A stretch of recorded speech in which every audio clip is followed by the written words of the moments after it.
بعضی ملاهای از خدا بیخبر این دوستان تبلیغی ما میرن برای نمازی، روزه، حجی، زکاتی، دیانتی دعوت میده. شما مسلمان ها را تبلیغ میکنید؟ پیغمبر کافر تبلیغ کرده. فوراً جلوی تبلیغ را میگیره ملا صاحب.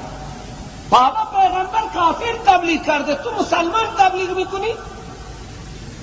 این اعتراض را بر دوستان تبلیغی ما مطرح میکنن. دوستان تبلیغی ما جوابی ندارن. خب جواب امروز بگیری.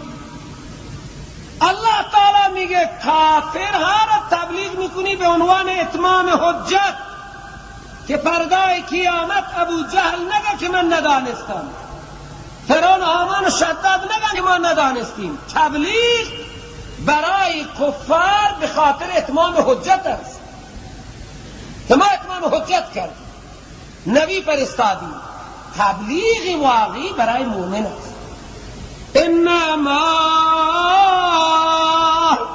کلمه انما برای حصر، یعنی تبلیغ شما برای این کفار میکنه در پیغمبر، این تبلیغ برای اتمام حجته. تبلیغ واقعی شما، انذار واقعی شما فقط برای همون بندگان من است. انما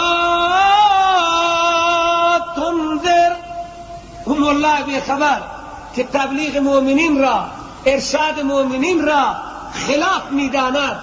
این یاسین کریم را هر صبح هم تلاوت میکنه شما، هر صبح کی سجلش و بغلش هست، هفته کلش و بغله سوره یاسین تلاوت میکنه ولی نمیداند که در سوره یاسین چه هست.